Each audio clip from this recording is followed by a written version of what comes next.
Her granddaughter clipped a bell around her neck, "So we can hear her coming." Eleanor Sharp, retired pianist and widow, didn't flinch. Lucas toasted to tax perks. Sierra called her a ghost with credit. By Friday, their cards were canceled, the locks were changed, and the inheritance was gone. She'd once been the silent matriarch. Now, she was the executioner. And when they tried to fight back, the court didn't even let them finish their sentences.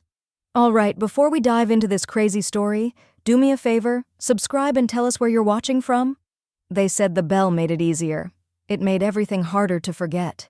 The laughter came first. Low, rolling waves of it from behind the open kitchen archway, wine-fueled, sugar-dipped, and just sharp enough to slice. Eleanor Sharp stood in the entryway of what used to be her living room, one hand resting lightly on her cane, the other brushing the thin silver chain around her neck. The bell dangled just below her collarbone.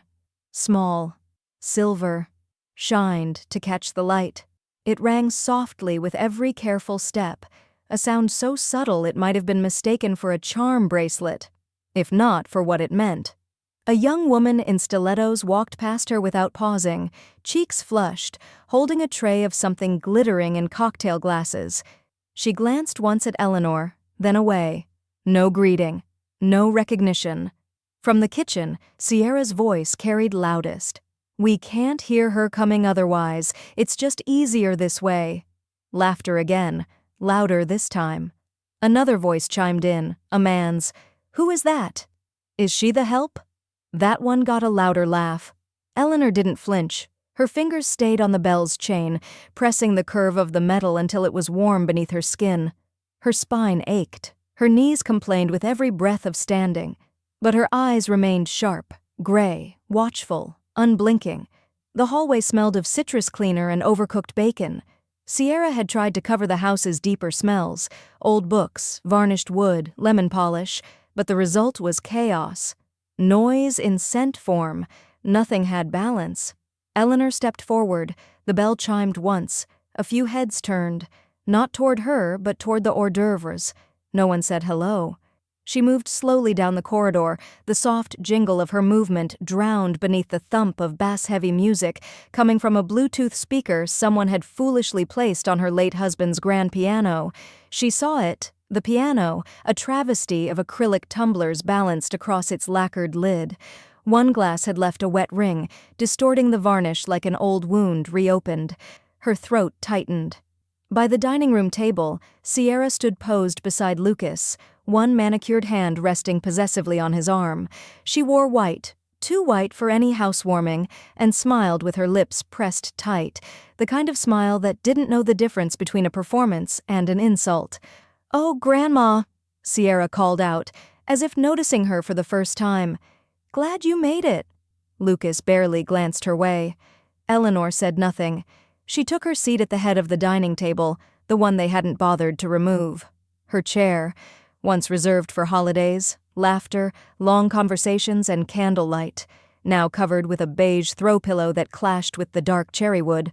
Her plate was empty. Everyone else had filled theirs already. No one had offered to make hers. She reached up, touched the bell again, then slowly, deliberately, she rang it once. A sharp, clear sound. A chime that should have silenced the room. Nobody looked. In the kitchen, Sierra laughed again, louder this time as if on cue. "We call her the ghost of credit scores past." The room roared. Eleanor didn't touch her food. The light from the chandelier above her flickered slightly, casting a shadow from the bell across her plate. She reached up, fingers steady now, unclasped the chain from around her neck. The bell hit the tablecloth with a faint, final thud. She pushed her chair back slowly. The sound of the legs against the hardwood dragged longer than it should have, intentional in its quiet disruption. Then, cane in one hand, dignity in the other, Eleanor Sharp walked out of the dining room, past the smirks, past the forgetful eyes, past the piano that had once filled this house with Chopin, Debussy, and grief. She didn't look back. Not even when Lucas muttered under his breath, "Jesus, does she have to make everything a moment?" Eleanor kept walking, her steps silent now. The bell stayed behind, beside the plate no one had filled. The elevator hummed softly, slowing to a stop on the 15th floor. Eleanor Sharp leaned gently on her cane, waiting for the doors to split open. As they did, the scent of old leather and lemon polish greeted her like an old friend, the kind used to cover up more than just dust. James Denton's office hadn't changed in 2 decades. Walnut-paneled walls, shelves lined with investment books no one read twice, a ticking mantel clock that seemed to slow time just enough to make power feel intentional. She stepped in without knocking.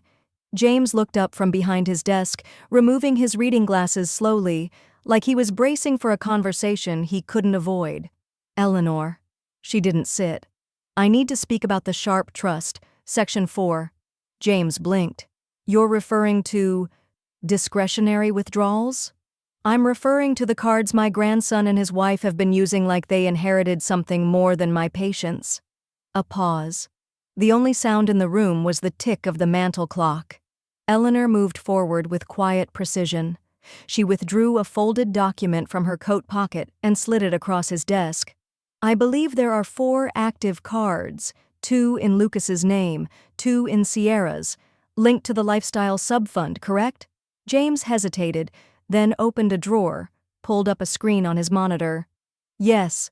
All secondary cards, issued 5 years ago." He looked at her over the rim of his glasses.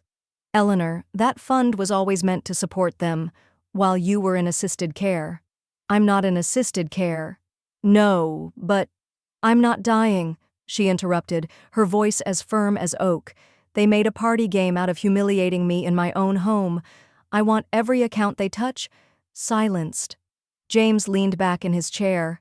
"All of them?" Eleanor's mouth twitched, not quite a smile. "Especially the one that pays for the wine club deliveries. You'd be amazed what Sierra brags about on Instagram." James exhaled quietly. The keys on his keyboard began to click, slow and deliberate. He navigated multiple security layers. She watched his fingers tap out the fate of 2 entitled lives. As he typed, she wandered toward the wide window behind him. Charleston stretched below, historic, delicate, sun-drenched. The city had endured hurricanes, revolutions, and now, a woman remembering what power sounds like when it's not ringing around her neck. James's voice broke the silence. "Initiating closure protocol. Once this final passkey is entered, it's irreversible. Are you certain?" Eleanor turned to face him, her hands folded neatly in front of her. "They rang the bell. I heard them. Now I'm returning the silence." He nodded. One final key. Click. The system confirmed. Accounts terminated. Access revoked. James sat back, staring at the screen like it had just blinked for the first time. "It's done."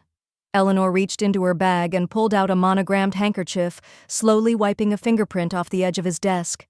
"Thank you, James. I'm sure they'll be confused. Let them be." As she moved toward the door, her phone vibrated in her coat pocket. A name appeared across the cracked screen. Mona Keating. Eleanor answered without breaking stride. "Eleanor!" Mona's voice came fast, tight, urgent. "Do you still have the original will? Because I found a discrepancy." Eleanor stopped mid-step. Her reflection caught briefly in the framed photo of James and her late husband from years ago, a younger time, a different game.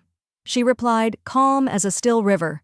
"Yes, it's under the piano bench." The lid of the piano bench groaned like an old throat clearing before confession.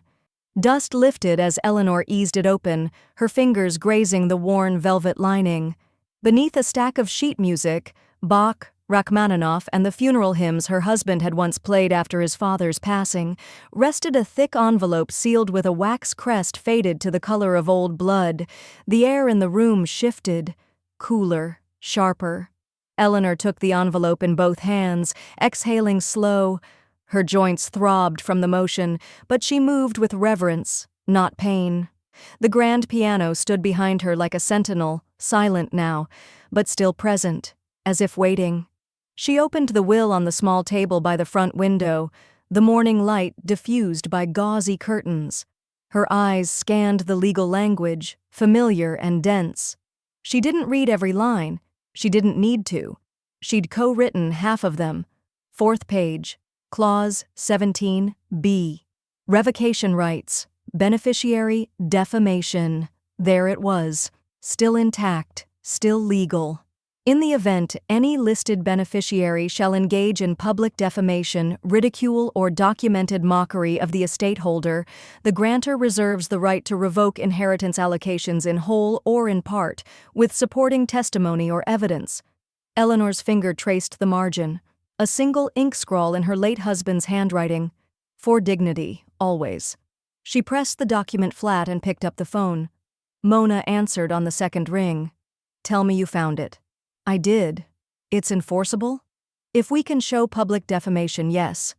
This clause was never overwritten. It predates the last amendment. Eleanor's voice didn't waver. Then let me make this easy. She tapped her iPad awake and opened Instagram. The screen lit up with a reel. Sierra's voice poured from the speaker, syrupy and smug. Gotta tag Grandma for those taxi perks. Honestly, best part of marrying into this family. Laughter in the background. Lucas's voice. Keep her happy, get the write-offs. Sierra blew a kiss to the camera. The caption read, #, silent sponsor, #, in her will we trust. Eleanor didn't flinch. She just turned the volume down. A knock at the door pulled her from the screen. It was Noah, the home aide, in his usual green fleece and quiet eyes. Morning, Miss Sharp? She nodded. Come in. He followed her to the sitting room and glanced at the open papers. Everything all right? Were you at the party? She asked. He nodded. Stayed near the hallway most of the time. Too loud in the kitchen. Did you hear what was said? Noah shifted slightly, gaze flicking to the piano like it could help him form the words. They laughed when you walked in. Sierra joked you were basically a ghost with a credit line. Someone asked if you were the maid. Lucas didn't correct them. Eleanor looked at him fully for the first time that morning. Would you be willing to put that in writing? I would. A beat. You've always said thank you when I brought your tea. That's more than most. She tightened her cardigan, eyes briefly closed, breathing in the smell of dust and polished mahogany. Her hands, frail as they'd become, lay still over the will.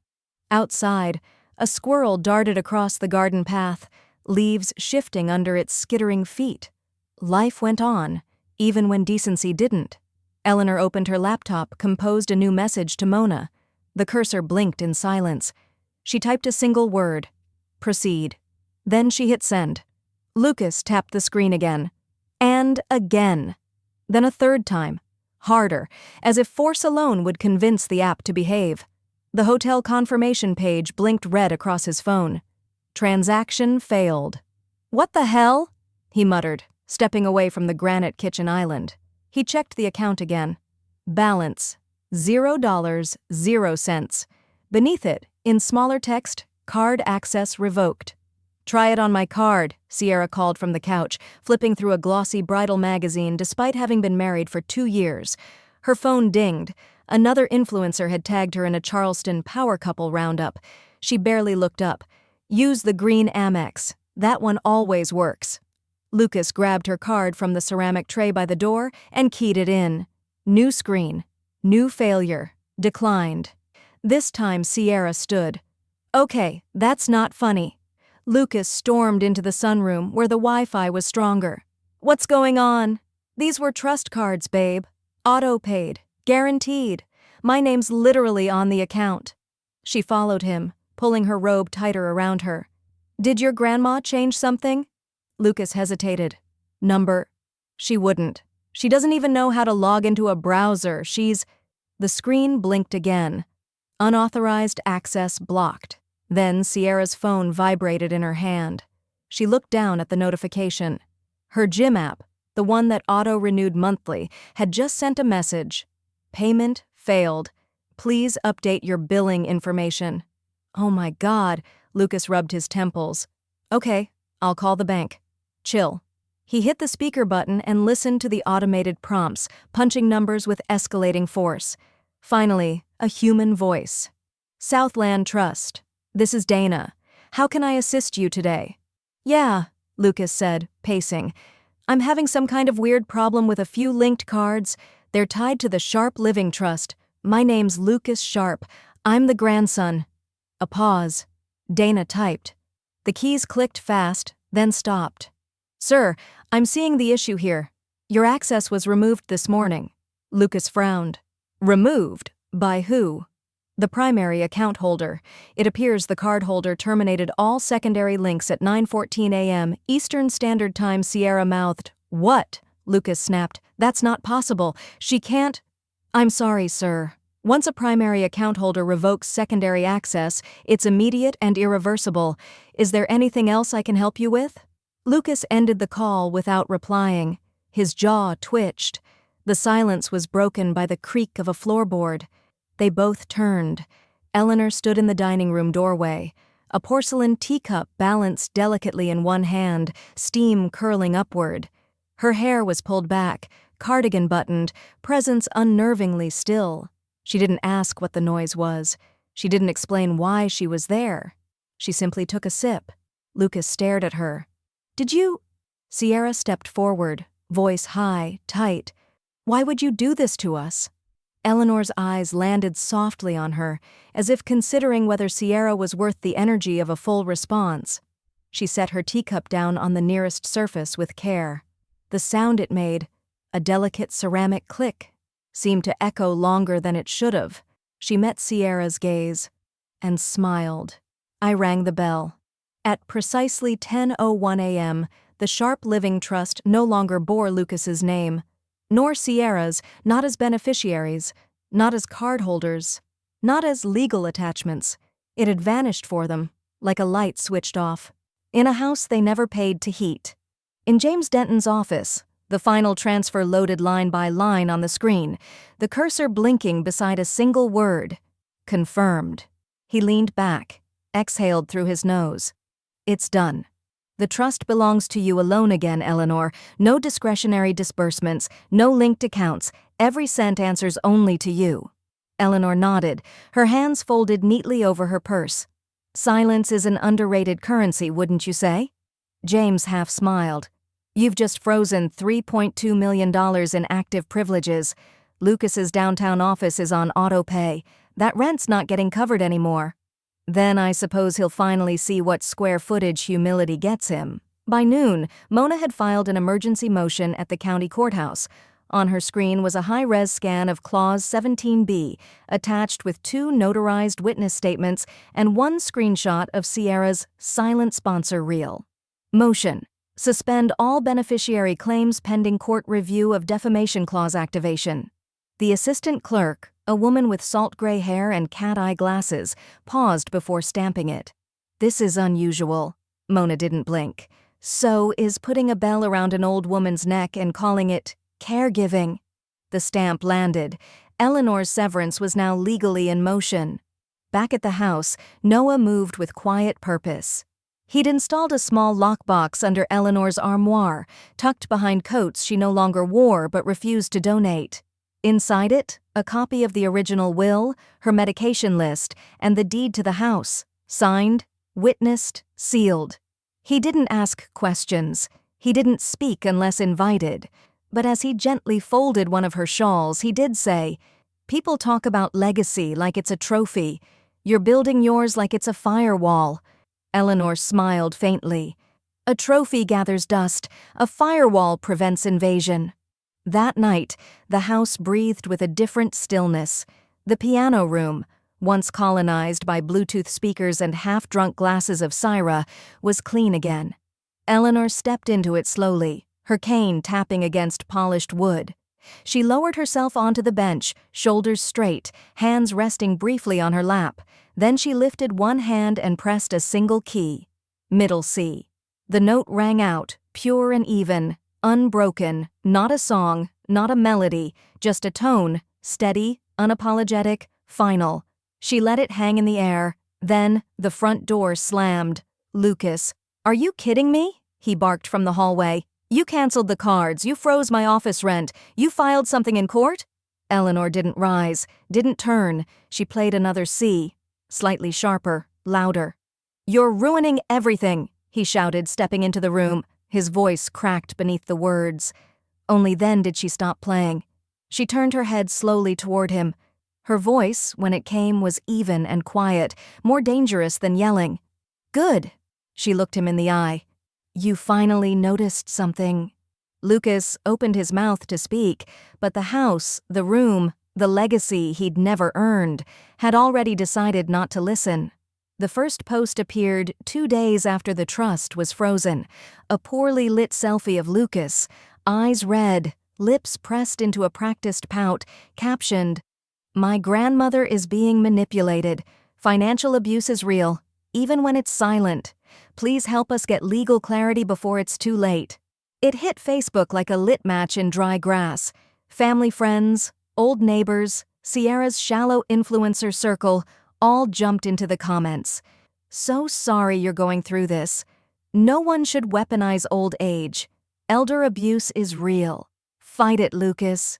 Sierra reposted it on her stories with a praying hands emoji and an old photo of Eleanor sitting in the garden looking distant.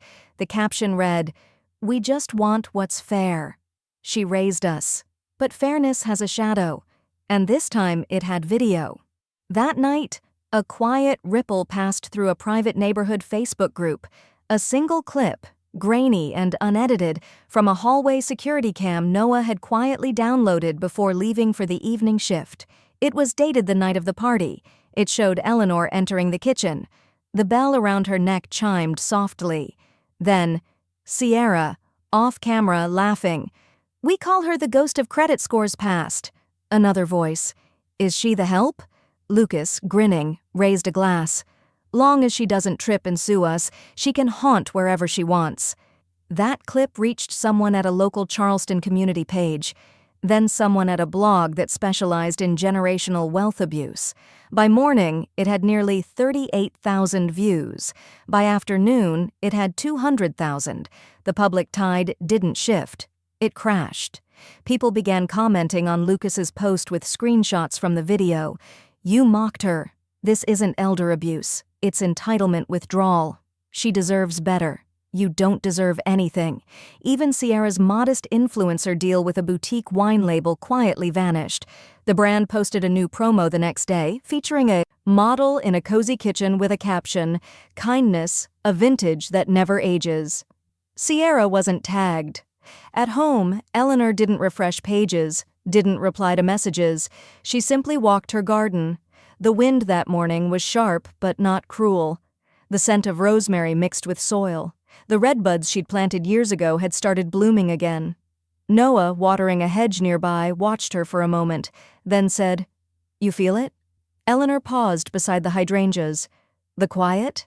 He nodded. She smiled. "It's the first sound I've trusted in years." Just then, across town, Mona's phone lit up. A new message. Sender: Jason Connors, legal counsel for Lucas Sharp. Subject: urgent mediation request. Family estate conflict. The body of the email was stiff, measured, full of legal fluff, but the intent was naked. Lucas was losing, fast. He wanted a table to sit at. Any table. Mona scrolled down to the attachment. A PDF titled, "Petition for Equitable Inheritance." She didn't open it, not yet. Instead, she looked out her office window, fingers drumming once on the armrest. She called Eleanor. "You've got mail," she said dryly. Eleanor didn't ask from whom. She simply said, "I'll wear gray." The conference room smelled like cold coffee, artificial citrus, and the sharp tang of desperation. Fluorescent lights buzzed faintly above the long walnut table where Eleanor Sharp sat perfectly still in her gray wool coat, gloved hands folded on her lap. Across from her, Lucas adjusted his cufflink 3 times in 60 seconds. Sierra was beside him, lips glossed, face powdered, tissues already in hand. Their attorney, Jason Connors, had a file open and a pen ready, but even he looked like he was trying to calculate how badly this was going to go. Mona entered last. No folder, no briefcase, just her reading glasses and a single envelope tucked under one arm. "Shall we begin?" the mediator asked, glancing toward Eleanor. She didn't respond. Mona did. "We are here under duress," she said, calm and measured. "The petitioner, Lucas Sharp, is requesting partial reinstatement of estate access. The respondent, Eleanor Sharp, is declining to mediate on the grounds of established trust law violations." Jason leaned forward, trying too hard to sound reasonable. Mrs. Sharp's decision to revoke financial access has had devastating consequences. My clients, Mona cut him off, mocked her publicly, defamed her in a documented capacity, and were recorded treating her as a tax strategy with slippers. Your clients don't have consequences. They have comeuppance.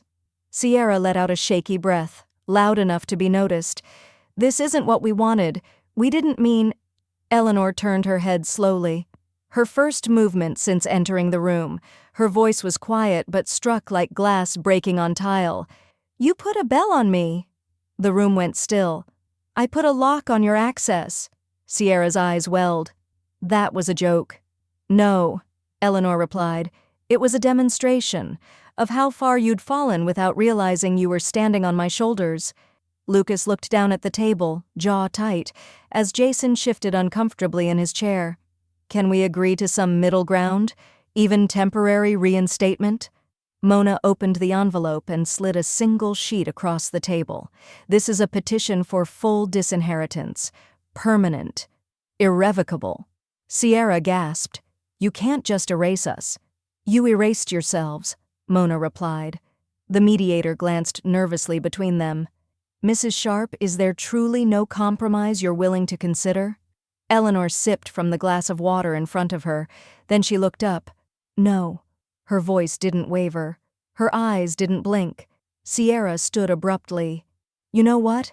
Let her rot in that museum of a house. We'll see how long she lasts once people know what she did to her own family. She stormed out, heels striking the floor like accusations. Jason followed, gathering papers in a rush, murmuring something about reconsideration. Lucas stayed seated. For a moment, then, with effort, he stood. Is this how you want to be remembered? Eleanor reached into her coat pocket and withdrew a sealed envelope, creamy and thick, with his name written in her careful cursive. She held it out. Open it after judgment. Lucas didn't take it right away. He just stared at it like it might burn, but in the end, he took it. Because that's what he'd always done, take what was handed to him. Noah Trenton didn't dress for court. He dressed like he always did. Neat charcoal sweater, clean jeans, worn-in boots. He sat in the witness chair like he sat beside Eleanor's piano bench, attentive, steady, no performance in him. The courtroom was hushed. Even the fluorescent lights buzzed more softly. Please state your name, Mona said, standing beside the bench. Noah Trenton. Your profession? I'm a private home care aide. Elder care mostly. And how long have you worked with Mrs. Eleanor Sharp? Just over 3 years. Mona nodded once, pacing slowly. In that time, did you observe how Mr. Lucas Sharp and Mrs. Sierra Sharp interacted with your client? Noah took a breath, not nervous, measured. Yes. The judge, a lean man with half-moon glasses, tilted his head slightly. I was in the house during the party they threw last month. I stayed in the hallway mostly. Eleanor doesn't like being alone in a crowd like that. I heard things I wish I hadn't. Mona stepped closer, voice low. What exactly did you hear? Lucas said things like, she needs a scooter just to finish a sentence. Other times he'd sigh if she asked for help, like she was too much trouble. Noah's tone remained calm, but the weight of the words tightened the room like a screw turning. And Sierra? He looked directly at her now. She joked once that Eleanor was a tax shelter with slippers. I remember because she said it twice, thought it was clever. Across the aisle, Sierra shifted sharply in her chair. Lucas stared at his shoes. Did you see anything that could be considered retaliation from Mrs. Sharp? Noah shook his head. Number not once. She doesn't raise her voice. She plays piano. She writes thank you notes. She leaves rooms quietly when they forget she's in them. That's the whole problem, isn't it? They got too comfortable not hearing her. The judge cleared his throat and leaned into his mic. Mr. Trenton, your testimony will be entered into the official record and weighed accordingly. You may step down. Noah rose slowly. No dramatic glance back. Just a man who said what needed to be said. In the aisle, Eleanor met him halfway. She extended a hand, not trembling. Her voice, when it came, was soft but clear. Thank you. Noah clasped her hand just once. I've worked for a lot of families, he said. Only one treated me like I wasn't invisible. She nodded. That was all. Later that day, rain ticked against the windows of Mona's office like it was trying to be let in. She sat at her desk alone, surrounded by folders and fireproof files, a mug of black coffee going cold at her elbow. Something still didn't sit right. She opened her secure archive and keyed in the Sharp Trust secondary accounts. 4 had already been revoked, but a 5th had been flagged once, then archived under a different label. Sharp LTR02. It was listed under Eleanor's name, but the digital authorization signature didn't match any on file. It had been opened 2 years ago, just after Eleanor's last hospital stay. Hidden behind legal shells, buried under expense line items labeled lifestyle support.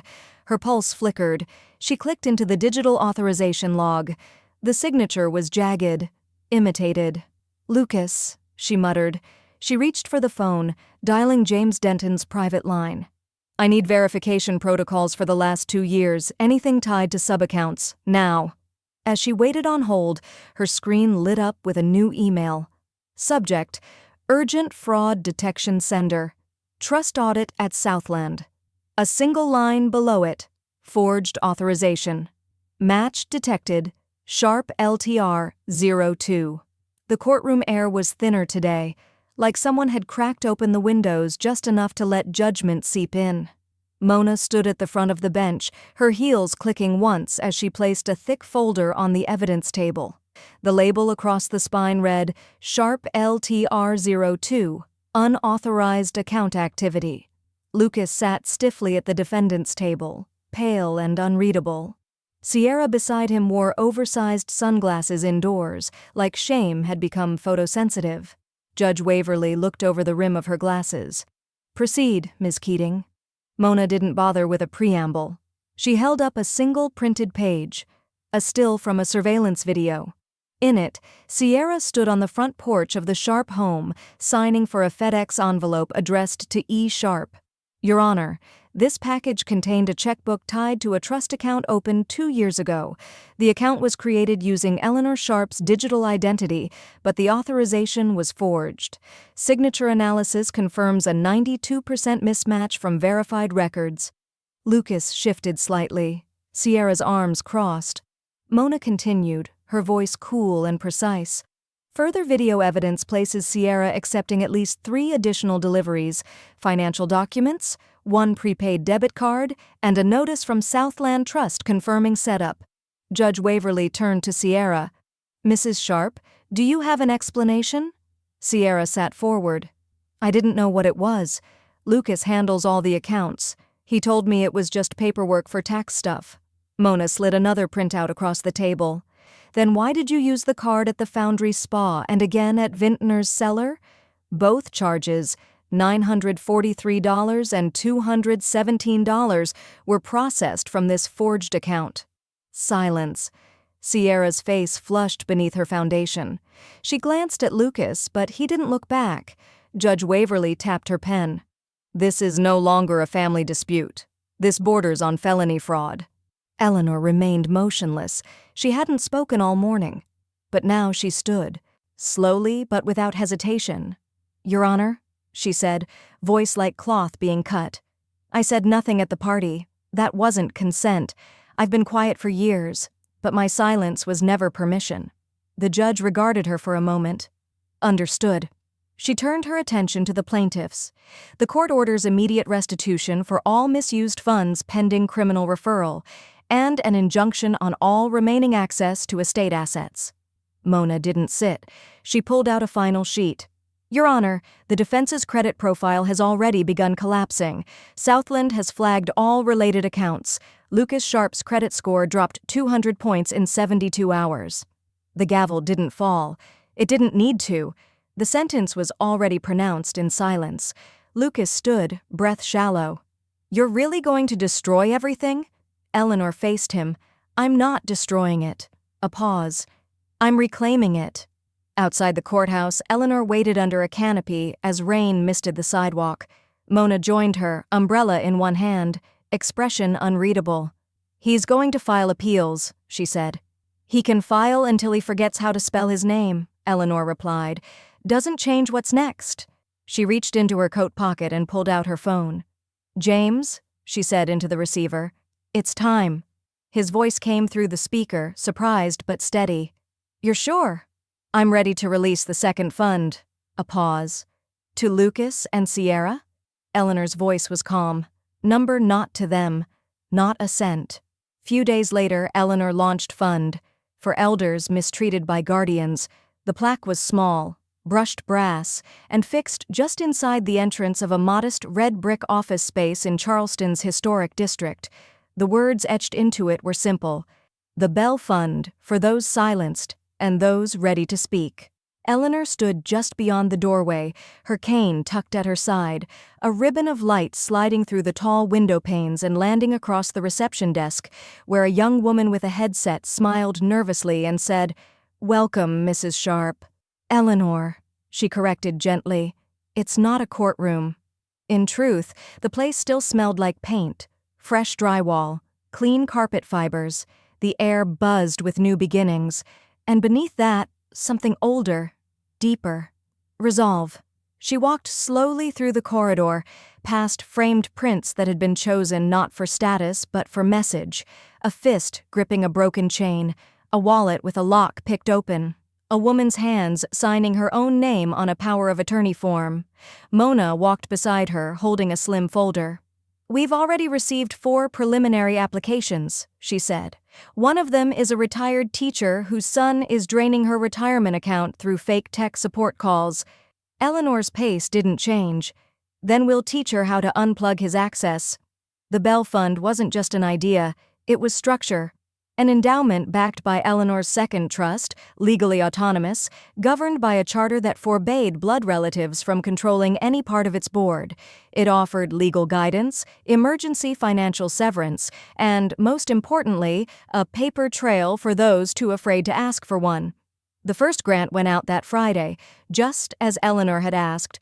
A woman in Asheville, widow, 2 daughters, one of whom had opened 4 credit cards in her name. By Sunday, the press had caught up. The headline splashed across the Charleston Post's Sunday Metro read, "Grandmother silenced, then took everything back." Subhead, "How one woman built a legacy out of a bell meant to humiliate her." A black and white photo showed Eleanor seated at her piano, fingers resting lightly on the keys. The bell, now tarnished, unpolished, sat beside her sheet music like punctuation. By Monday, Sierra's social media accounts had turned toxic. "You used her like a coupon. Try earning your own money now, princess. Tax shelter with slippers is trending. Congrats." Brand reps unfollowed her one by one. Her DMs flooded with messages she didn't read but couldn't ignore. She posted a vague apology story with a filtered selfie. It only made it worse. By Tuesday, Lucas's lawyer filed a motion to withdraw from the case.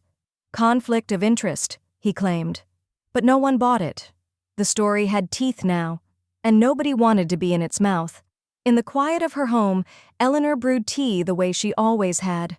1 tea bag, water just below boiling, a cracked ceramic mug that hadn't matched a set in years. She sat at the kitchen table, letting the steam fog her glasses for a moment. Across the room, the piano stood in shadow, but even in stillness, it seemed proud. Noah knocked once before entering. He handed her the mail, a few envelopes, a newsletter from the symphony, and one piece with no return address. The envelope was thick, the kind you'd use to mail something you wanted taken seriously. No return address again. Just her name, written in more careful handwriting this time. No slant, no threat. Just Lucas trying to sound composed. Eleanor slid it open with a dull butter knife and slid the pages out. 3 sheets, handwritten, the ink smudged once in the middle. She suspected that was the only honest part of it. "Dear Grandma," it began, "I know I've made mistakes. I never wanted to hurt you. I was overwhelmed. We were drowning, and you were our only lifeboat." The words bled guilt, but guilt she knew was easy. Anyone could conjure it once the consequences arrived. "I'm not asking for everything, just partial access to the housing fund. Sierra's been spiraling. I've been applying to jobs, but we can't afford to move right now. I've been humbled. I get it now." Eleanor read the letter once, top to bottom, without stopping. She didn't touch her tea. The clock ticked behind her like it was waiting for permission to pass judgment. There was no apology in the letter. Not really. Just a negotiation. Lucas had mistaken civility for forgiveness. Again. She folded the letter and placed it neatly in her drawer in a file marked Closed Requests. Unsigned. Undisturbed.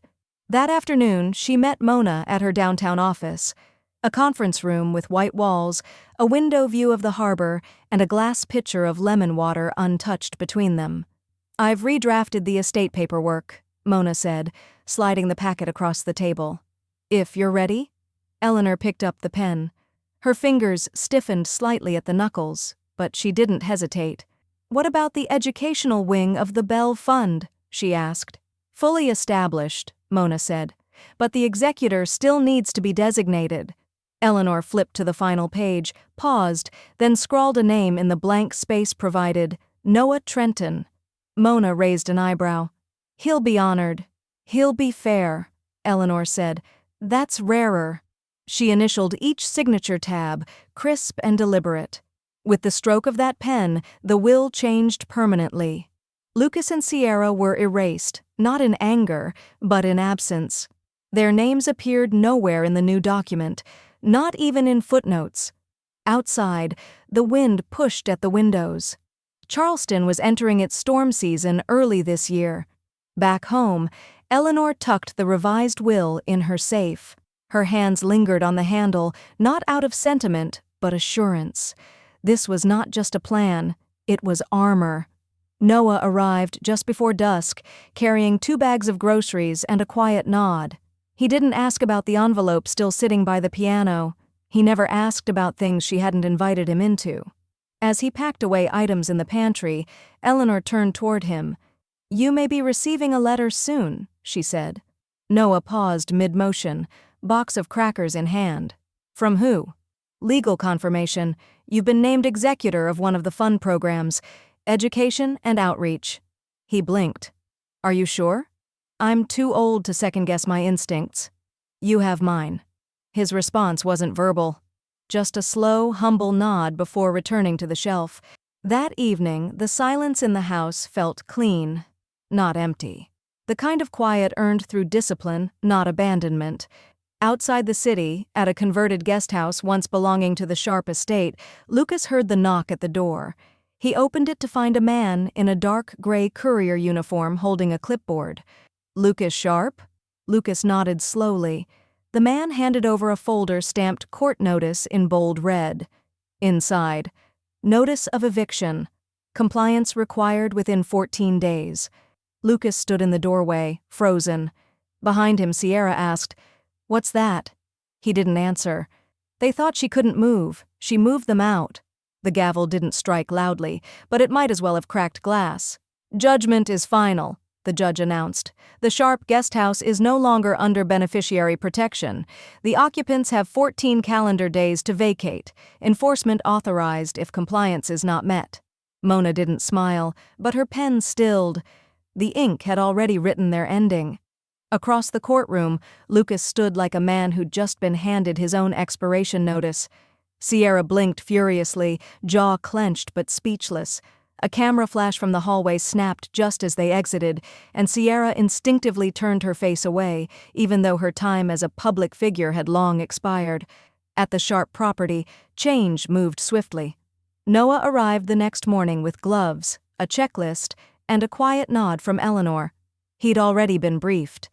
Eleanor's personal items were to be removed from the guest house before anything, before Lucas and Sierra could whine, deflect, or delay. These were her heirlooms, not their background props.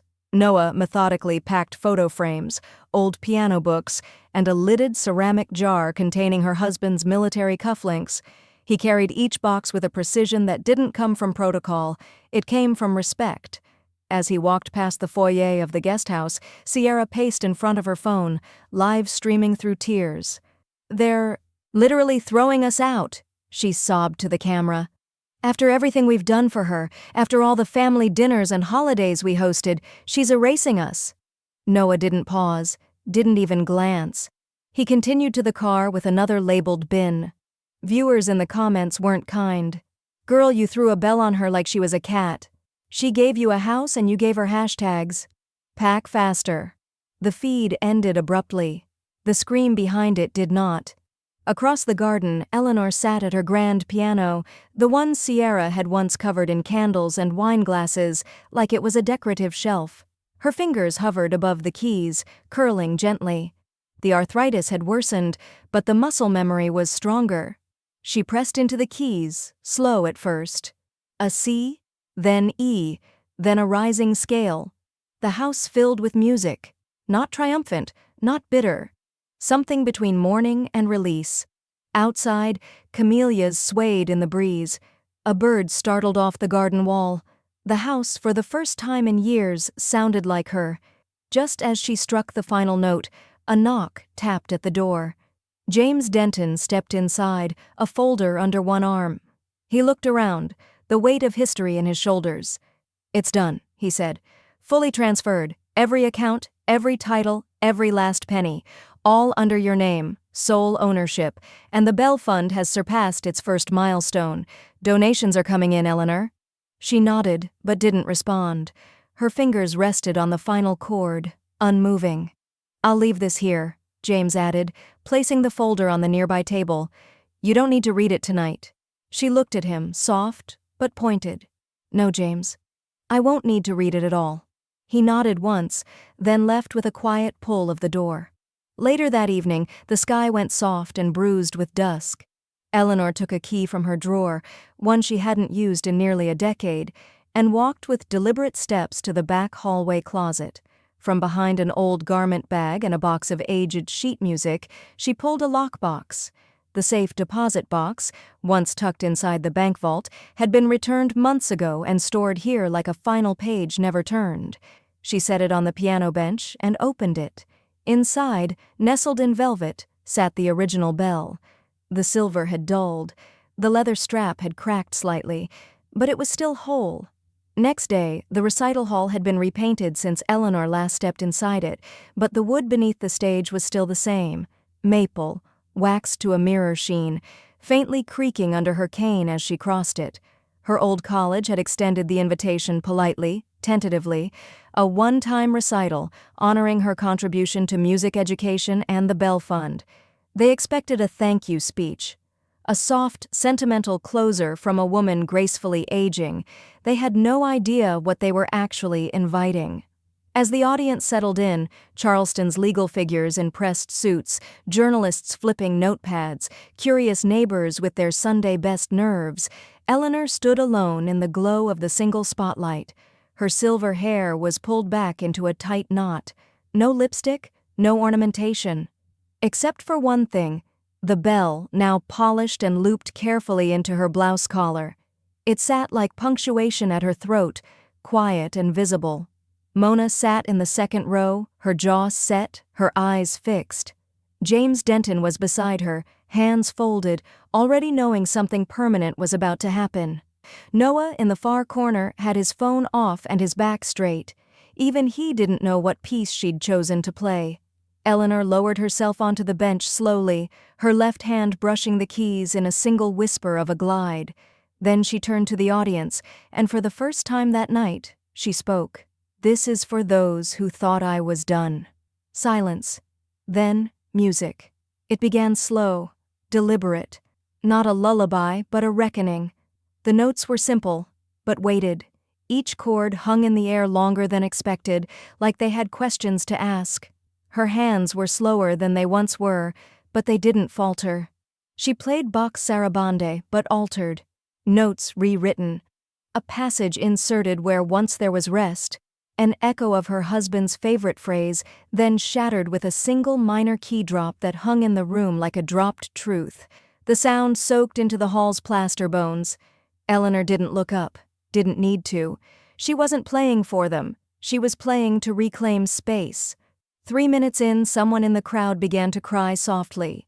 5 minutes in, a journalist put her pen down, completely still. 7 minutes in, Eleanor paused. Her fingers hovered.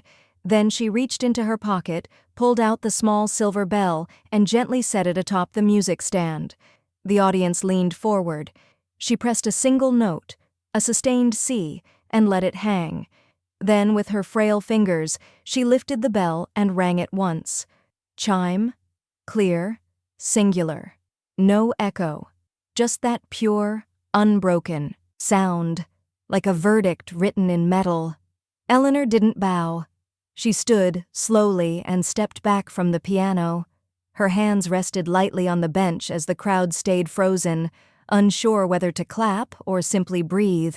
Then someone stood, then another. And then the applause broke like thunder, rising from reverent stillness into something euphoric. Not polite, not obligatory. Earned. Eleanor didn't smile. She didn't speak again. She simply walked off stage. As she exited through the left wing, a curtain parted behind her. A wall plaque was unveiled by one of the faculty. The engraved metal shimmered under a spotlight, freshly bolted to the wall just above the piano bench. It read, "Silenced. Then heard. The Eleanor Sharp Legacy Chair, College of Music and Justice." In the audience, Mona exhaled. James wiped a corner of his eye. Noah sat frozen until he realized his hands were clapping too. They made jokes. She made history. The bell sat in a glass case now, centered beneath a spotlight, silent but never ignored. A small placard beneath it read, "Donated by Eleanor Sharp. Use only when it matters." People didn't laugh when they passed it. They paused. Some leaned in. Some reached for their phones to snap a picture, as if documenting proof that something once used for ridicule had become artifact, symbol, caution. The South Carolina State Library had cleared a display alcove for the Bell Fund exhibit right off the rotunda, not tucked away in the back by genealogy records, but front and center, between civil rights-era oral histories and the Women's Legal Trailblazers collection. It didn't whisper. It rang. Even in silence. Mona stood beside the archive director as the final papers were signed, her expression unreadable, her clipboard held against her chest like a shield. "She doesn't want a statue," Mona had told them when the board suggested a sculpture. "She wants a precedent." So instead, they gave her something more permanent than stone, a full digitized account of her testimony, estate documents, fund formation records, and her annotated copy of the will. Clause 17B circled in red ink. Future law students could study it. Families could reference it.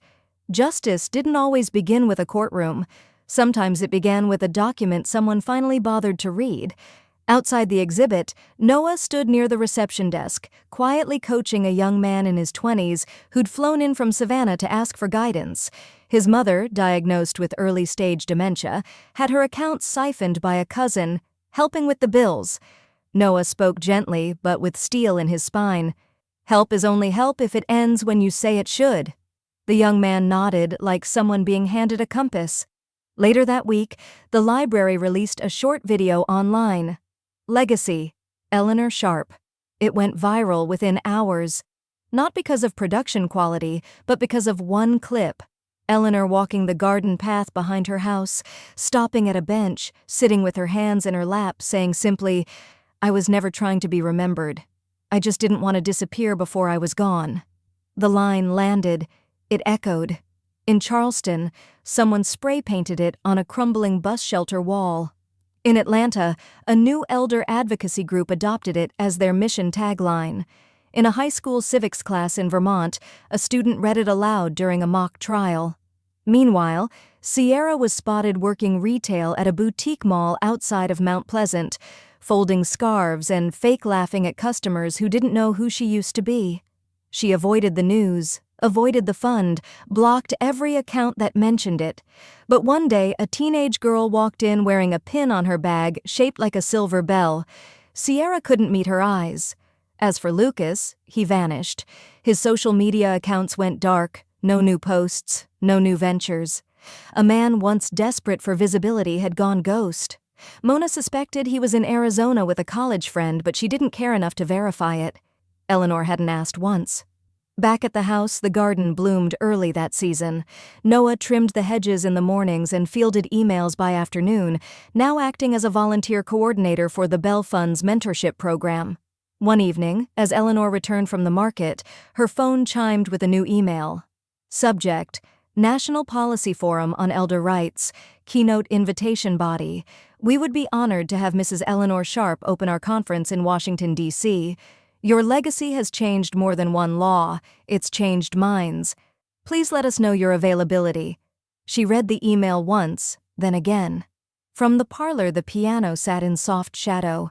The bell's absence was noticeable, but not missed. It had moved on. So had she.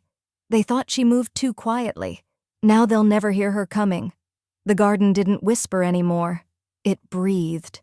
Eleanor's steps were slow but sure, her cane tapping gently on the stone path as she moved between rose bushes and trimmed lavender. The air was warm, tinged with the soft spice of mint and the sting of morning dew warming off the leaves.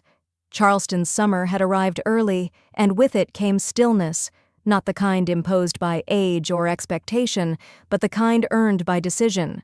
No shouting in the background, no passive-aggressive sighs, no shoes scuffing across polished floors like ownership had been assumed, not given, just birdsong, just her. She reached the far bench beneath the camellia tree and sat, letting her shoulders settle, spine tall. Her breath came steady now, no tremble in it. Across the yard, her house, gleamed in the sun, shutters freshly painted, porch clean. The curtains inside fluttered with wind, not interference. It was the sound of a woman alone, not abandoned, chosen. Inside, the house carried the hush of a place finally at peace with its owner. Eleanor moved through the front hall with the familiar cadence of someone who no longer needed to be cautious. Her cane struck the old hardwood with rhythm, not reluctance. On the mantel above the fireplace, she cleared a space between two framed photos, one of her and her husband in their early 40s, seated beside the piano, and another taken just last month at the dedication of the Bell Fund Archive. Into that space, she placed the bell. Its tarnished metal caught the light just enough to glow. She didn't polish it. She hadn't since the recital. It didn't need to shine. Its weight wasn't in appearance. It was in memory. Behind her, the screen door eased open, a gentle footfall, cautious. Mrs. Sharp? Eleanor turned. A young woman stood there, barely 20, wearing the soft blue of the Bell Fund volunteer uniform. Hair pinned back, hands clasped tightly, as if holding something back. "I didn't mean to interrupt," the girl said. I just started.